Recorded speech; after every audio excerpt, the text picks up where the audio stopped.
অ্যানাস কিচেনে আপনাদের সবাইকে স্বাগত। আশা করি সবাই ভালো আছেন। আজকে আমি বানাবো কাজলি মাছের ঝোল। আমি আজকে 500 গ্রাম কাজলি মাছ নিয়েছি। ভালো করে কেটে নিয়ে ধুয়ে নিয়েছি। এখন নুন, হলুদ গুঁড়ো দিয়ে ভালো করে মেখে নেব। আজকের রেসিপিটা যদি আপনাদের ভালো লাগে, আমার চ্যানেলটিকে লাইক, শেয়ার, সাবস্ক্রাইব করে আমার পাশে থাকবেন। এরপর 1 টিস্পুন তেল দিয়ে মেখে নেব। তেল দেওয়াতে ভাজার সময় ছিটে আসবে না।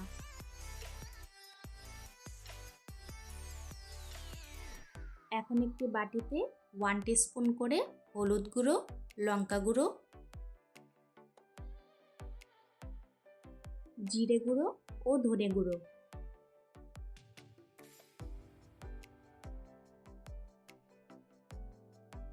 মশলাগুলোতে জল দিয়ে গুলে রাখবো।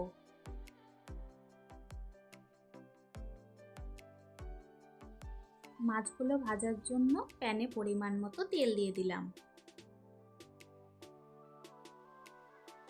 মাছগুলো ছেড়ে দিয়ে হালকা করে ভেজে নেব।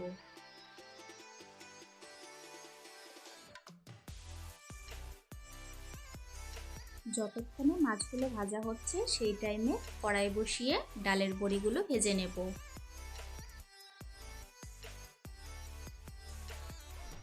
কাজলি মাছের ঝোলে ডালের বড়ি দিয়ে খাওয়ার মজাই আলাদা।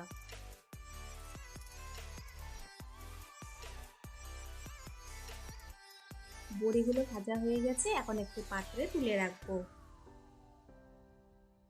ওই তেলের মধ্যে আরও 1 টেবিল স্পুন তেল দিয়ে গরম করে নিয়ে কালো জিরে ফোড়ন দেব।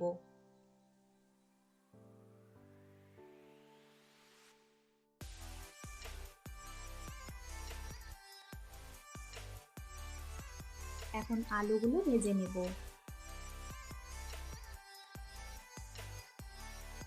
আলুগুলো হালকা করে ভেজে নিয়েছি। এখন স্বাদ মতো নুন ও ডাঁটাগুলো দিয়ে ভালো করে নাড়াচাড়া করে নেব। আমার রেসিপিটা ফলো করে এইভাবে একবার কাজলি মাছের ঝোল বানিয়ে খাবেন। আশা করি ভালো লাগবে।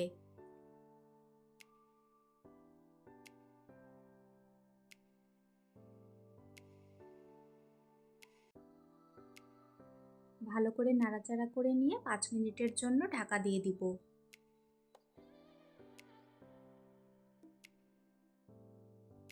5 মিনিট পর আলু ও ডাঁটা প্রায় সেদ্ধ হয়ে এসেছে।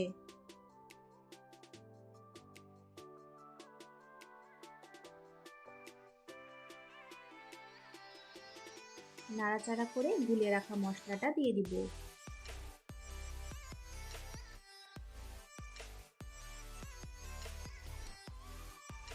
সবকিছু ভালো করে মিশিয়ে নিয়ে আরও 5 মিনিটের জন্য ঢাকা দিয়ে রেখে দিলাম।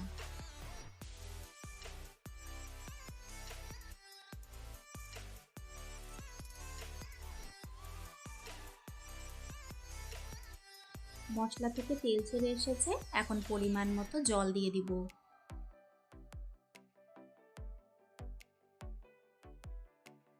ডালের বড়ি দিয়েছি বলে আমি জলের পরিমাণটা একটু বেশি দিয়েছি।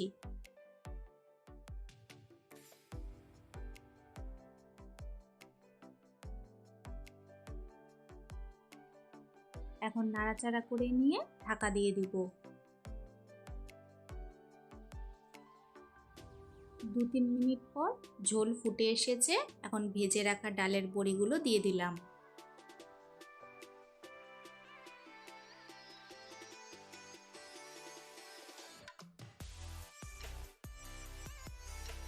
ডালের বড়ি দিয়ে নাড়াচাড়া করে নিয়ে ভেজে রাখা মাছগুলো ছেড়ে দিলাম।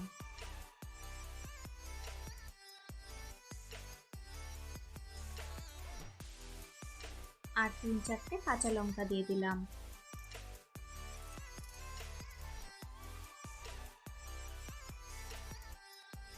মাছ ও কাঁচা লঙ্কা দিয়ে 1 মিনিট মতন ফুটিয়ে নেব।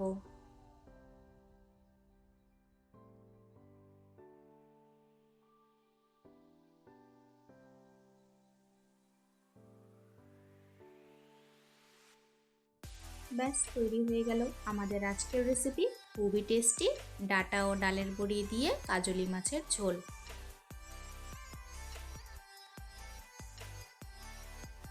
যারা কাজলি মাছ খেতে পছন্দ করে আমার রেসিপিটা ফলো করে একবার অবশ্যই ট্রাই করবেন।